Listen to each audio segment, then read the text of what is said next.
All right, today we're looking at 3 main lube points for your 1077. 2 the engineers definitely want you to do, but not everybody reads directions. Okay, so this is a piercing knob, and it pushes against the back of your CO2 so that you can get a clean punch through the top, punch that hole with your piercing brass.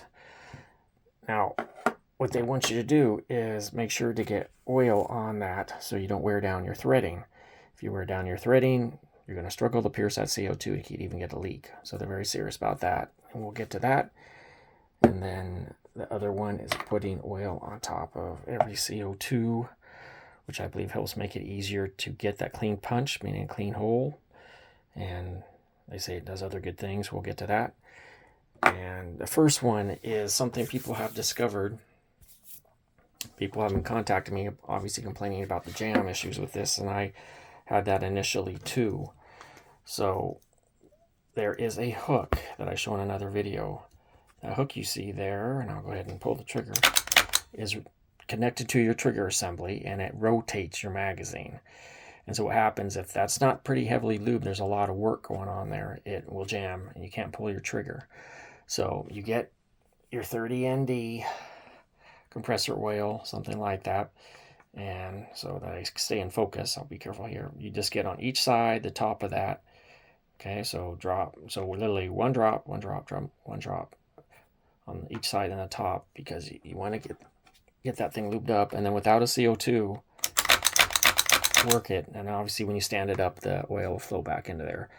Now, old timers in my area, because this gun's been out since 1994, said it's vital. That hook does a lot of work, and if you let it dry out, you will get some jam issues. That's one thing. Okay, so let's go ahead and put this away.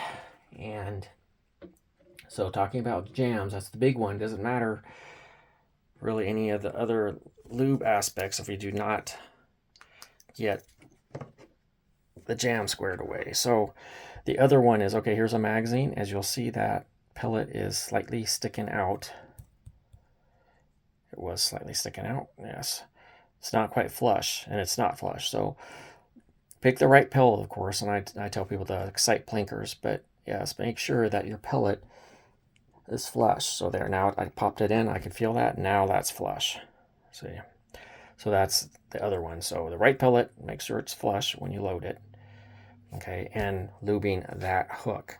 Now let's get into the 2 elements that the engineers, Crosman or Daisy, since it's supposedly one company now, is one company. All right, so with this, and we'll go ahead and demonstrate it.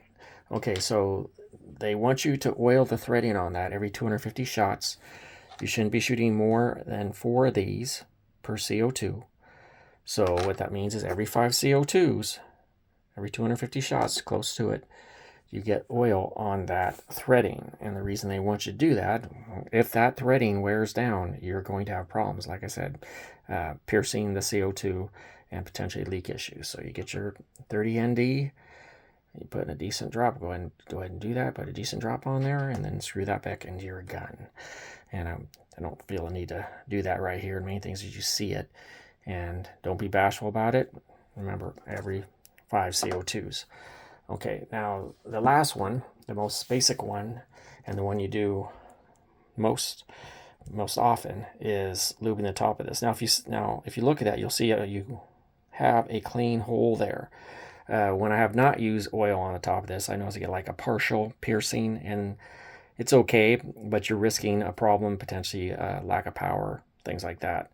And I just noticed that when you put oil on top of this, it just makes it easier to pierce with just the thumb and forefinger.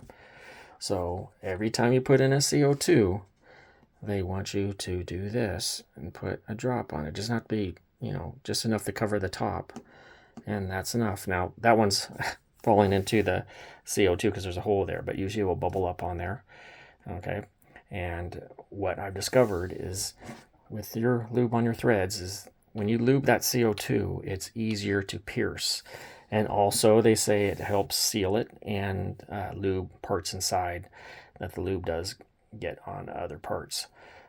So anyway, I personally feel that it's important to do just because it just makes it easier to pierce the cap there for your piercing brass, or pin, as people say, but it's like they call it piercing brass, can punch through that cleanly. It's not hard with the oil on there. Okay, well, thank you.